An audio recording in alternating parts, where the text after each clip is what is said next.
کے سامنے سارا معاملہ پیش کیا۔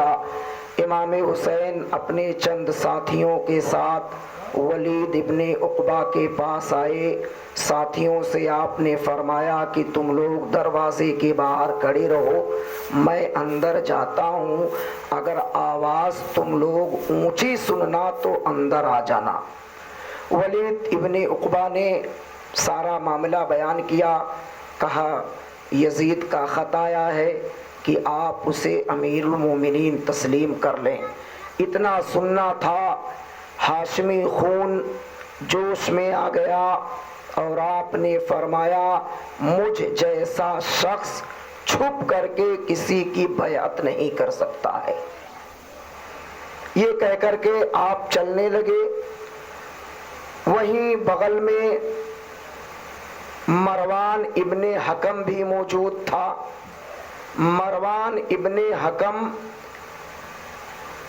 یہ ایسا حرام خور تھا جس کے تعلق سے مصطفیٰ جان رحمت صلی اللہ تعالی علیہ وسلم نے خود ارشاد فرمایا، جب مروان پیدا ہوا تو اس کو نبی کی بارگاہ میں تہنیک کے لیے لایا گیا تو سرکار نے فرمایا یہ گرگٹ کا بیٹا گرگٹ ہے، اور اس کے باپ حکم کو شہر بدر کر دیا تھا، طائف میں اس کو بھگا دیا گیا تھا، طائف میں رہنے لگا تھا۔ تو اتنا بڑا فتین، اس سے خیر کی امید تو ہو ہی نہیں سکتی۔ اس نے ولید ابن عقبہ کو ورغلایا اور کہا اے ولید ابن عقبہ آپ سختی کیجئے، اگر حسین ابن علی یزید کی بیعت کے لیے تیار ہوتے ہیں تو ٹھیک ہے، ورنہ اس وقت ان کو قابو میں لینا بڑا آسان ہے، آپ انہیں قتل کر دیں۔ ولید ابن عقبہ نے جب یہ سنا تو کہا اے مروان تم یہ کیسا مشورہ دے رہے ہو؟ یہ مجھ سے ہرگز نہیں ہو سکتا کہ میں اپنے ہاتھوں کو رسول ہاشمی صلی اللہ تعالی علیہ وسلم کے نواسے کے خون سے رنگین کروں۔ حضرت امام حسین چلے آئے، لیکن پھر ولید ابن عقبہ نے دوبارہ خبر بھیجوائی تو آپ نے فرمایا کہ صبح میں دیکھا جائے گا۔ پھر جب ماحول ناسازگار ہوا، امام حسین رضی اللہ تعالی عنہ نے ملاحظہ کیا کہ میں اگر یہاں رہتا ہوں تو ایسی صورت میں مدینہ کی حرمت پامال ہو جائے گی۔ آپ نے مدینہ سے ہجرت کا فیصلہ کر لیا۔ اللہ اکبر! وہ مدینہ جو کسی وقت یثرب تھا، بیماریوں کا گھر تھا، نبی کونین صلی اللہ تعالی علیہ وسلم نے جب اپنے قدم ناز کو مدینہ کی یثرب کی سرزمین پر رکھا تو اب وہ مدینہ بن گیا۔ اسی مدینہ سے آج نبی کونین صلی اللہ تعالی علیہ وسلم کے نواسے چھوڑ کر کے جا رہے ہیں۔ رات ہوئی، اپنے اہل و عیال سے آپ نے فرمایا ایسا ایسا معاملہ ہے، تیاری کر لو، ہمیں مدینہ سے نکلنا ہے۔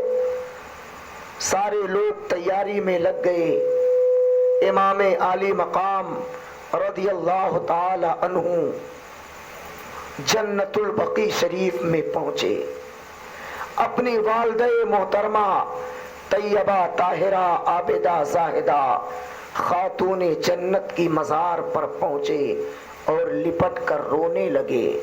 عرض کرتے ہیں امی جان آج آپ کے بابا کی امت کے شریروں نے ہمارے لیے مدینہ کی زمین تنگ کر دی ہے۔ امی جان آپ آخری مرتبہ اپنے چہرے انور کی مجھے زیارت کرا دیجئے، مجھے اٹھ کر کے سینے سے لگا دیجئے۔ امی جان میں نانا مصطفیٰ صلی اللہ تعالی علیہ وسلم کی شریعت کے حفاظت کے لیے میں جا رہا ہوں، مجھے تسلی دیجیے، مجھے سہارا دیجیے۔ حضرات فریاد پر فریاد کر رہے ہیں، فریاد استغاثہ پر استغاثہ پیش کر رہے ہیں۔ اچانک حضرت فاطمۃ الزہرا رضی اللہ تعالی عنہا کے تربت کو لرزہ آتا ہے، قبر ہلنے لگتی ہے، آواز آتی ہے، میرے بیٹے تیری فریاد نے ماں کے کلیجے کو ہلا دیا ہے، میرے بیٹے اب کچھ نہ کہنا، میرے بیٹے جاؤ، خدا حافظ۔ یہ دیکھ لو، یہ وہ جگہ ہے جہاں تمہارا خون بہے گا، یہ وہ جگہ ہے جہاں علی اکبر کی لاش پر گھوڑے دوڑائے جائیں گے، یہ وہ جگہ ہے جہاں قاسم کی جوانی لوٹی جا رہی ہوگی۔ بیٹا صبر کرنا، تم تنہا میدان کربلا میں نہیں ہوگے، ہم تمہارا امتحان دیکھنے آئیں گے، میں بھی ہوں گی، تمہارے بابا فاتح خیبر بھی ہوں گے، تمہارے نانا سرور دو عالم صلی اللہ علیہ وسلم بھی ہوں گے، تمہارے بڑے بھائی حسن مجتبیٰ بھی ہوں گے، ہم سارے لوگ ہوں گے۔ بیٹا فاطمہ کی چادر تطہیر کو داغدار نہ کرنا، تیری رگوں میں حیدر کرار کا خون گردش کر رہا ہے، تیری رگوں میں فاطمۃ الزہرا کا دودھ خون بن کر کے گردش کر رہا ہے، فاطمہ کی چادر تطہیر کو داغدار نہ ہونے دینا۔ عزیزان ملت اسلامیہ، آخری سلام کرنے کے بعد میرے آقا امام، رات کا تیسرا پہر آ چکا ہے، نبی کونین سلطان دارین صلی اللہ تعالی علیہ وسلم کے مزار اقدس پر حاضر ہوتے ہیں۔ اللہ اللہ، وہ مصطفیٰ کا روضہ، سبحان اللہ، جہاں 70,000 فرشتے صبح اور 70,000 فرشتے شام کو حاضری کی سعادت حاصل کرتے ہیں، درود و سلام پیش کرتے ہیں۔ اسی روضہ اقدس پر مصطفیٰ کریم صلی اللہ تعالی علیہ وسلم کے نواسے آپ کے روضے پر حاضر ہیں، عرض کرتے ہیں نانا جان دیکھیے آپ کا حسین آپ کی بارگاہ میں حاضر ہے، وہی حسین آپ کی بارگاہ میں حاضر ہے جو آپ کے سامنے آ جاتا تھا تو آپ منبر سے نیچے اتر آیا کرتے تھے، وہی حسین آپ کے سامنے حاضر ہے جس کو کھیلنے کے لیے ہرنی نے اپنا بچہ پیش کیا تھا۔ نانا مصطفیٰ آج آپ کا وہی حسین آپ کی بارگاہ میں حاضر ہے جو ایک مرتبہ حالت نماز میں آپ کی پشت پر بیٹھ گیا تھا تو نانا مصطفیٰ اس وقت تک آپ نے سجدے سے سر نہیں اٹھایا تھا جب تک کہ میں آپ کے پشت سے اتر نہ گیا تھا، اس لیے نہیں اٹھایا تھا کہ کہیں میں گر نہ جاؤں۔ نانا جان آپ اپنے غلام کو، اپنے غلام کا، اپنے نواسے کا آخری سلام قبول کر لیں۔ عزیزان ملت فریاد پہ فریاد پیش کر رہے ہیں، استغاثہ پہ استغاثہ پیش کر رہے ہیں۔ اچانک ایک ٹھنڈا ہوا کا جھونکا آیا، نیم خوابی کا عالم ہے، سرور کائنات صلی اللہ تعالی علیہ وسلم خواب میں تشریف لائے، امام حسین رضی اللہ تعالی عنہ کا سر اقدس سرکار دو عالم صلی اللہ علیہ وسلم کی گود میں ہے۔ میرے مصطفیٰ ارشاد فرماتے ہیں بیٹا حسین جاؤ اس شجر اسلام کی آبیاری کے لیے اپنا کنبا کٹا دو، شجر اسلام کی آبیاری کے لیے اپنی جان قربان کر دو، اپنے خون سے، اپنے اعزا اقربا کے خون سے اس شجر اسلام کی آبیاری کرو۔ عزیزان ملت اسلامیہ، سرور دو عالم صلی اللہ تعالی علیہ وسلم نے بھی کربلا کا سارا نقشہ بتا دیا، کہا بیٹا حسین یہ وہ جگہ ہے جہاں تمہارے خیمے ہوں گے، یہ وہ جگہ ہے جہاں جہاں اشقیاء کی فوج ہوگی، یہ وہ جگہ ہے جہاں تمہیں قتل کیا جائے گا، جاؤ اس امتحان کا ایک ایک پرچہ نہایت عزم کے ساتھ نہایت صبر کے ساتھ دینا، ذبح عظیم کی سند تمہیں حاصل ہوگی۔ عزیزان ملت وہاں سے اٹھے، آخری سلام کیا، روضہ رسول کو آخری مرتبہ چوما، اب آئے اپنے محترم ننھے ماموں حضرت ابراہیم ابن رسول اللہ کی قبر کے پاس سلام پیش کرتے ہیں، عرض کرتے ہیں محترم ننھے ماموں جان آپ میرا سلام قبول کر لیجئے، آپ میرا فدیہ ہو سکے میں آپ کا فدیہ نہ ہو سکا۔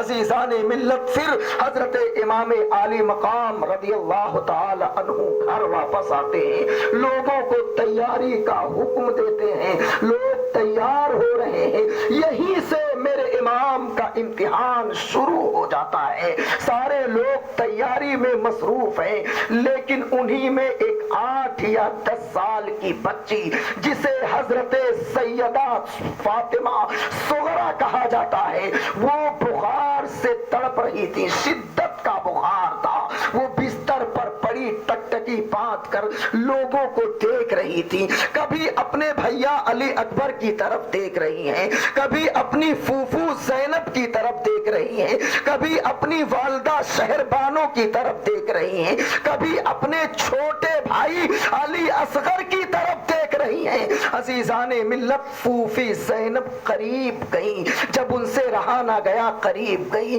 اور کہتی ہے بیٹی اس طرح حسرت و یاس کا مجسمہ ہو کر کے کیوں دیکھ رہی ہو، کیوں دیکھ رہی ہو؟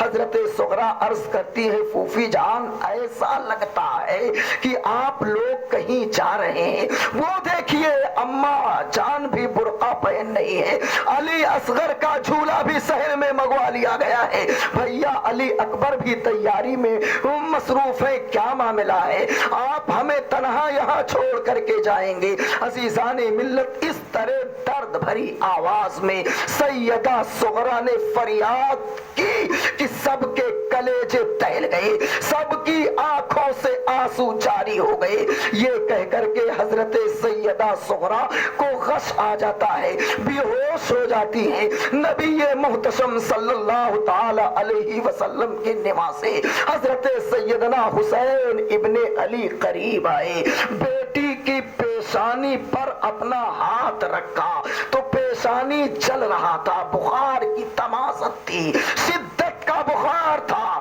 غشی طاری ہو گئی تھی۔ حضرت امام عالی مقام رضی اللہ تعالی عنہ دعا کرتے ہیں، ہوش آتا ہے، اب جو ہے باپ سے فریاد پہ فریاد کر رہی ہیں، عرض کرتی ہیں ابا آپ ہمیں کیوں نہیں لے جا رہے ہیں؟ ابا میں راستے میں آپ کو تنگ نہیں کروں گی، آپ کے لیے آپ جب نماز کا وقت آئے گا تو میں آپ کے وضو کے لیے پانی پیش کروں گی، نماز پڑھنے کے لیے مصلی بچھاؤں گی، ابا میں راستے میں آپ کو تنگ نہیں کروں گی۔ عزیزان ملت یہیں پر میں آپ کو ایک بات بتاؤں، اولاد والے ہو سینے میں اگر جو سینے میں پتھر کا دل نہیں رکھتے ہو، گوشت پوشت کا دل ہے، اور اگر اس دل میں اولاد کی محبت ہے تو ہلور میں نہیں عالم تصور میں مدینہ طیبہ پہنچو اور نبی کونین صلی اللہ تعالی علیہ وسلم کے نواسے کی تیاری کو عالم تصور میں سوچو۔ بیٹی بیمار ہے، عظیم سفر پر جا رہے ہیں، بیٹی بیمار ہے، بخار سے جھلس رہی ہے۔ آج ہمارے گھر میں کسی بچے کی ہلکی سی طبیعت خراب ہو جاتی ہے تو پورا خاندان مزمحل ہو جاتا ہے، پورا خاندان پریشان ہو جاتا ہے، پورا خاندان بے قرار ہو جاتا ہے۔ آج تو امام عالی مقام اعلیٰ جدی علیہ السلام تو دور جا رہے ہیں، مدینہ چھوڑنے کا غم الگ ہے اور بیٹی بیمار ہے اس کا غم الگ ہے۔ امام عالی مقام کے دل پر کیا گزری ہوگی جب بیٹی نے فریاد کیا ہوگا، اس کو اولاد والے ہی سمجھ سکتے ہیں۔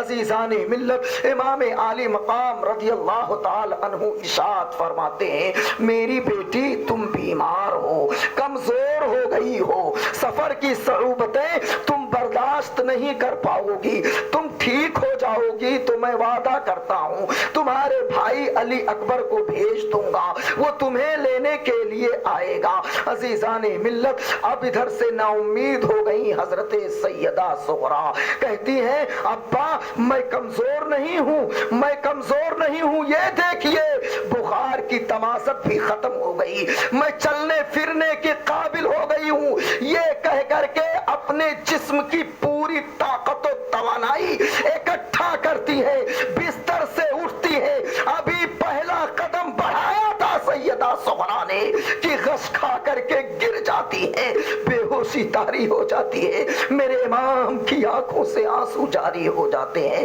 اٹھایا جاتا ہے سیدہ صغریٰ کو، میرے امام فرماتے ہیں بیٹا بیماری جیت گئی، تو ہار گئی، بیٹا اپنے باپ کو نہ تڑپاؤ، تمہارے باپ کا امتحان یہیں سے شروع ہو گیا ہے۔ عزیزان ملت اسلامیہ، حضرت ام سلمہ رضی اللہ تعالی عنہا کی کفالت میں حضرت سیدہ صغریٰ کو دے دیا جاتا ہے، قافلے نور بالکل نکلنے کے لیے تیار ہے، کجاوے کس دیے گئے ہیں، اونٹ تیار ہیں۔ حضرات جب ساری عورتیں مستورات بیٹھ گئی، اچانک درد میں ڈوبی ہوئی چیخ سنائی دیتی ہے، یہ چیخ سیدہ صغریٰ فاطمہ کی تھی۔ جب یہ چیخ مستورات سنتی ہیں، سیدہ شہربانو عرض کرتی ہیں میرے شوہر صغریٰ کی چیخ نے ہمیں ہلا دیا ہے، اللہ کے واسطے راستے میں کسی خواہش کا اظہار نہیں کروں گی، ایک مرتبہ صغریٰ کی چارپائی باہر منگوا دیجئے تاکہ ہم آخری مرتبہ اپنی بیمار بیٹی صغریٰ کو دیکھ لیں۔ اللہ اکبر، آخری مرتبہ چارپائی منگوائی گئی، سارے لوگ دیکھ رہے ہیں، کسی میں کچھ گفتگو کرنے کی سکت نہیں ہے، ہمت نہیں ہے، ایسے سارے لوگ ایسے کھڑے ہیں جیسے یہ لگتا ہو کہ کسی لاش کے پاس سارے لوگ کھڑے ہیں، کوئی بول نہیں رہا ہے۔ امام عالی مقام رضی اللہ تعالی عنہ نے کہا کہ اب صغریٰ کی چارپائی اندر لے جایا جائے، ادھر قافلے کو چلنے کا حکم دیا گیا۔ عجیب معاملہ ہے، مدینہ کو جس کے نانا نے مدینہ کو بسایا، مکہ سے ہجرت کر کے مدینہ تشریف لائے اور مدینہ بنا، آج انہی کے نواسے پر مدینے کی زمین تنگ ہو گئی ہے، چل رہے ہیں۔ امام عالی مقام چاہتے ہوئے حسرت و یاس بھری نگاہیں مدینہ کے در و دیوار کی طرف دیکھتے ہیں، مدینہ کے باغات کی طرف دیکھتے ہیں، کھجوروں کی طرف دیکھتے ہیں، حجرے رسول کی طرف دیکھتے ہیں اور کہتے ہیں نانا تیرے کرم کے خزینے کی خیر ہو، نانا تیرے کرم کے خزینے کی خیر ہو، میں جا رہا ہوں تیرے مدینے کی خیر ہو، نانا تیرے کرم کے خزینے کی خیر ہو، میں جا رہا ہوں تیرے مدینے کی خیر ہو۔ اللہ اکبر، قافلہ مڑ مڑ کر کے مدینہ کے در و دیوار کی طرف دیکھ رہا ہے، مدینہ کے باغات کی طرف دیکھ رہا ہے، قافلہ نورانی قافلہ چلتا رہا، بالآخر یہ مقدس و محترم نورانی قافلہ مکہ المکرمہ پہنچا۔ عبداللہ ابن زبیر اور عبداللہ ابن عمر یہ دونوں پہلے ہی مکہ آ چکے تھے۔ جب ان لوگوں نے سنا کہ شہزادہ رسول تشریف لا رہے ہیں، ابن رسول تشریف لا رہے ہیں، نواسہ رسول تشریف لا رہے ہیں، تو پورا مکہ آبادی سے باہر نکل چکا، نواسہ رسول کا استقبال کرنے کے لیے، شہزادے رسول کا استقبال کرنے کے لیے نبی محتشم صلی اللہ تعالی علیہ وسلم کے نواسے مکہ شریف میں تشریف لائے۔ حجرہ خدیجۃ الکبریٰ میں رہائش پذیر یہ نورانی قافلہ ہو گیا۔ اب حرم زیادہ تر وقت امام عالی مقام رضی اللہ تعالی عنہ کا حرم شریف میں گزرتا، لوگوں کو واعظ و نصیحت فرماتے اور شریعت پر چلنے کی تلقین فرماتے اور لوگوں کو جو ہے دعوت اللہ دیتے۔ عزیزان ملت اسلامیہ، ادھر بڑا اچھا ماحول تھا، ادھر کوفہ والے یزید کی خباثت سے تنگ آ چکے تھے، اس کو بند ہی کر دیا۔ لوگوں نے خط بھیجنا شروع کیا اور ہر خط کا مضمون بھی ایک ہوتا، تحریر بھی ایک ہوتی، مہرے بھی لوگوں کی ہوتی، ہر خط کا مضمون ایک۔ اے ابن رسول، آپ ہم میں تشریف لے آئیں، ہم آپ کو خلیفۃ المسلمین تسلیم کرتے ہیں، ہم آپ کو امیر المومنین تسلیم کرتے ہیں۔ امام عالی مقام رضی اللہ تعالی عنہ خط کو پڑھتے، خط لانے والے کے چہرے کو پڑھتے اور زیر لب کچھ مسکراتے۔ کوفیوں کی طرف سے ایک خط، دو خط، 10، 20، 50 خط نہیں بلکہ 150 سے زائد خطوط آئے۔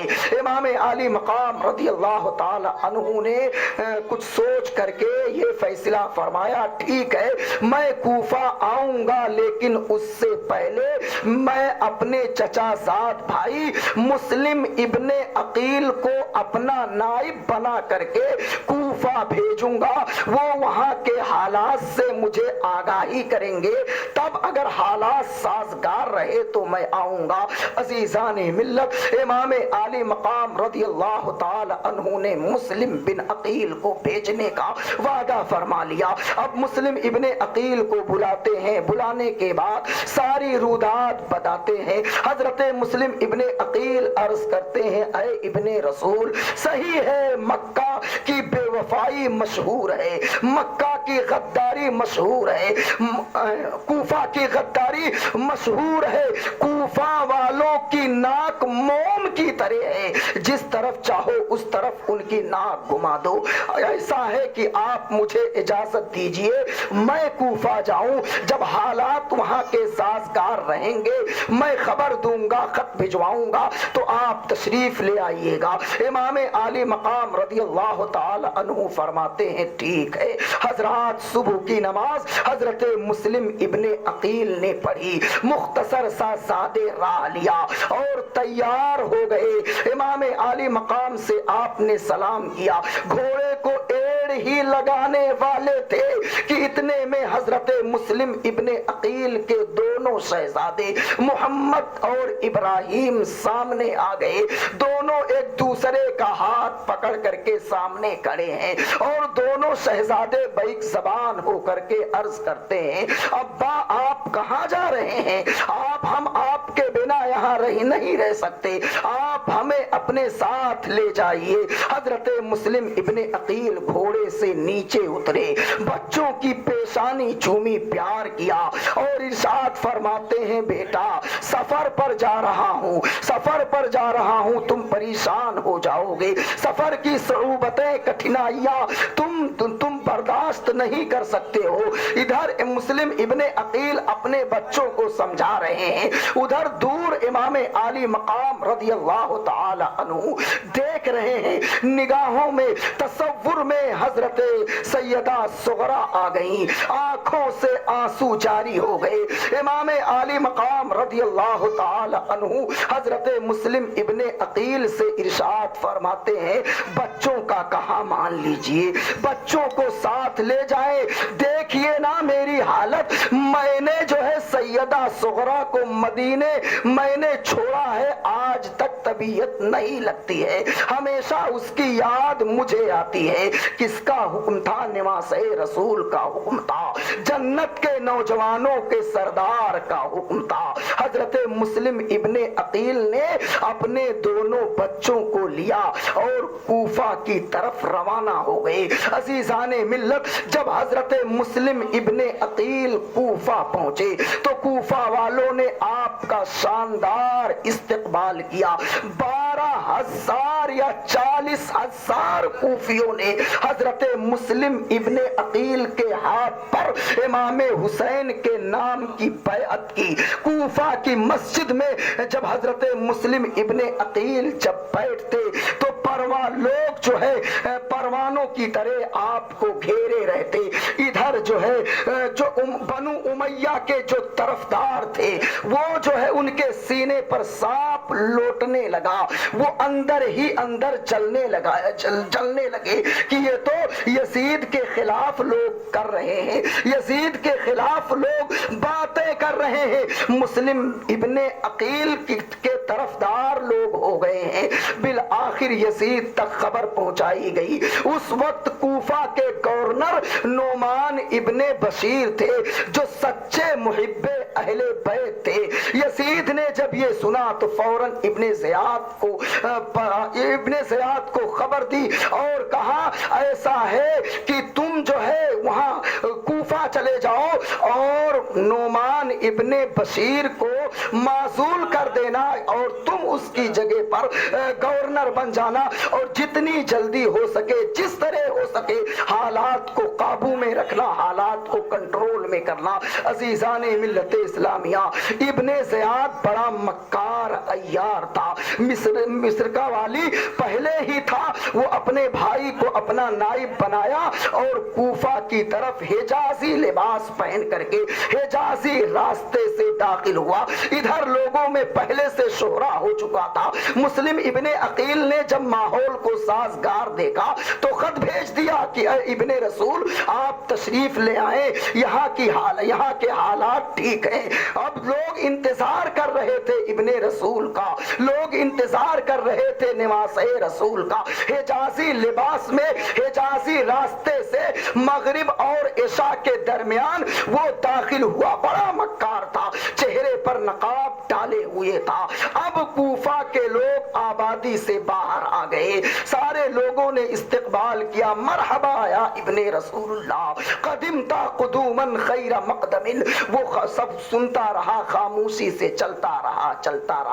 اسی بھیڑ میں ہانی ابن عروہ بھی تھے۔ انہوں نے سوچا کہ یار اگر ابن رسول ہوتے، حسین ابن علی ہوتے تو اپنے چہرے پر نقاب نہیں ڈالتے۔ بالآخر جب ان سے رہا نہ گیا، صبر کا پیمانہ لبریز جب ہو گیا تو آپ ابن زیاد کے قریب گئے اور چہرے سے جب نقاب کھینچی تو حسین ابن علی کے بجائے ابن زیاد تھا۔ ہانی ابن عروہ چلا اٹھے، اے کوفہ والو، دھوکہ ہو گیا ہے، تم دھوکہ کھا چکے ہو، یہ نواس رسول نہیں، یہ تو عبید اللہ ابن زیاد ہے۔ عزیزان ملت، عبید اللہ ابن زیاد سیدھے گورنر ہاؤس پہنچا، وہاں لوگوں کو طلب کیا، نعمان ابن بشیر کو بلایا، معزولی کا پروانہ دیا، خود گورنر بن گیا، سربر آوردہ شخصیتوں کو اکٹھا کیا اور دولت کی تجوری اس نے کھول دی، لوگوں کو خریدا۔ لوگ جو ہے کوفی چند سکوں کے عوض بک چکے تھے، ابن زیاد خرید چکا تھا۔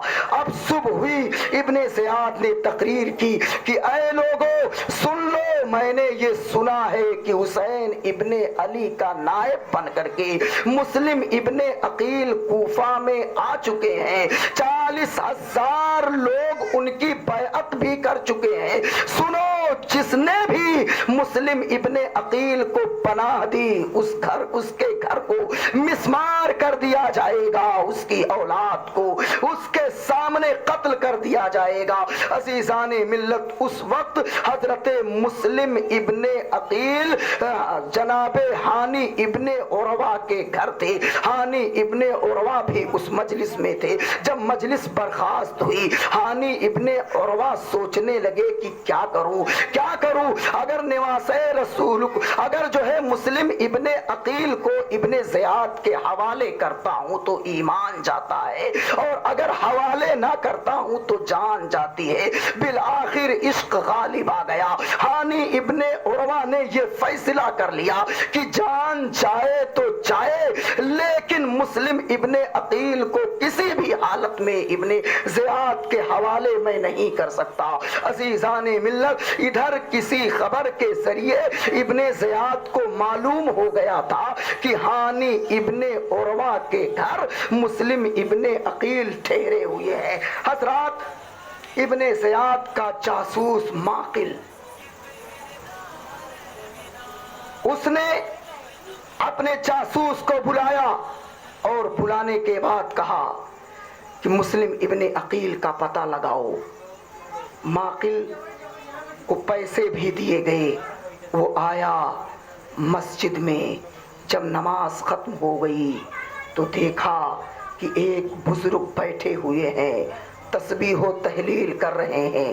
آیا، سلام کیا اور کہا کہ اتفاق سے میں محب اہل بیت ہوں، میں نے سنا ہے کہ کوفے میں مسلم ابن عقیل تشریف لائے ہیں، میرے ساتھ میرے پاس نذرانہ ہے، کاش اگر ان کا پتہ چل جاتا تو میں ان کی خدمت کرتا، ان کے قدم کو چومتا اور ان کی بارگاہ میں یہ نذرانہ پیش کرتا۔ وہ بزرگ اس کے بہکاوے میں آ گئے، پتہ مل گیا، ابن زیاد کو سارا معاملہ معلوم ہوا۔ عزیزان ملت اسلامیہ، ابن زیاد ہانی ابن عروہ کو بلاتا ہے، بلانے، حالانکہ ہانی ابن عروہ کے تعلقات اچھے تھے ابن زیاد سے۔ ہانی ابن عروہ کو بلایا، ہانی ابن عروہ کھڑے رہے، اس نے تیور بدل کر کے کہا، اے ہانی ابن عروہ، کیا تم نے میرا اعلان نہیں سنا تھا کہ جس نے مسلم ابن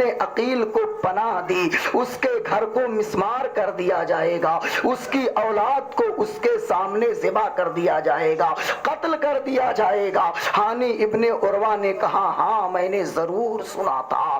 تو ابن زیاد نے کہا، پھر ایسا کیوں کیا؟ تو ہانی ابن عروہ کہتے ہیں، سنو، وہ نبی کے گھر کے ایک فرد ہیں، ان کی تعظیم و توقیر ضروری ہے۔ اے ابن زیاد، ہوش کے ناخون لے، میدان محشر میں تو کیا منہ لے کر کے جائے گا؟